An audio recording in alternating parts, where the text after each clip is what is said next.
Аурудың иісін анықтап емдеуге болады ма? Жаныңызда отырған досыңыздың ерекше иісі бар екенін бұрын-сонды байқап едіңіз? Жалпы, әрбір тірі ағзаның тек қана өзіне тән иісі болады, және де ол өмір сүру барысында қоршаған ортаның немесе ағзаның ішінде жүріп жатқан үдерістердің әсерінен өзгереді. Адамнан шығатын иіске әсер ететін факторлардың бірі ол эмоциялар, тамақтану және дененің қызуы. Жануарлар әлемінде де, мысалға тышқандар немесе иттер, өзге жануарларды иіскеп паразиттердің немесе инфекциялардың иісін анықтайтын болса, оларға жақындамайды, тіпті өздерін барынша алшақ ұстауға тырысады. Адамның денесінен де ауырған бойда түрлі иістер бөлінеді.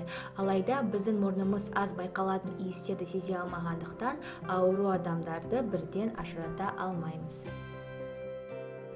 Осыдан келесі сұрақтар пайда болады. Адам ағзасы иістерді қалай жасап шығарады?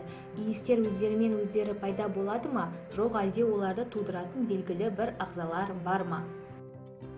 Адам қолтығында ең басты иіс тудырғыш бездер апокрин және экзокрин орналасқан. Апокрин түтіктері арқылы майлар, протеиндер және стероидтер өндіріледі. Ал экзокрин болса, қышқылдарды, суды және тұздарды жасап шығарады. Барлығы бірге қосылып, терінің сыртына термен шығады да бактериялардың көбеюіне қолайлы ортаны жасайды. Бактериялар болса, теріден өндірілген заттармен қоректене отырып, өздері түрлі газдарды шығарады. Осыдан әр адамның ерекше иісі пайда болады. Адам ауруға немесе инфекцияға шалдыққан бойда бездерден бөлінетін сөлдің құрамы да өзгеріске ұшырайды. Бактериялардың қоректенуіне әсер етеді. Бұл олармен бөлінетін газ сапасын өзгертіп, адам денесінің иісін бұзады.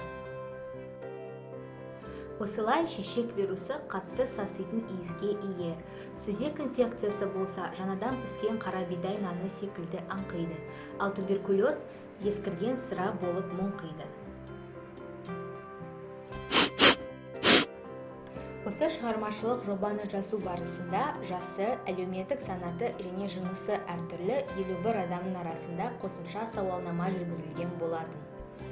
Осылай, пікір берушілердің 51,2% аурулардың өзіне тән иісі бар екенін біледі. Алайда тек 39,2% өздері ауырған кездерінде иіс бөлетіндерін байқаған болатын. Қалғаны иістердің бар екенін байқамайды, немесе иіс мүлдем жоқ болады деп жауап берген. Бүгінгі таңда иіс анықтау мәселесін шешу үшін ғалымдар 4 түрлі әдісті ұсынады. Біріншісі С13 демалу тексерісі, екіншісі сутек тексерісі, үшіншісі үшкін органикалық заттарды саралау немесе ООQ және жаттықтырылған иттерді қолдану. С13 демалу бақылауы арқылы дәрігерлер асқазан ішек жолдарындағы бактериялардың бөлетін көмірқышқыл газын мөлшерін санай отырып, ауруларды анықтайды. Егер адам ауыратын болса, газдың көлемі өзгереді, сонымен қатар токсиндер бөлініп шығарылады.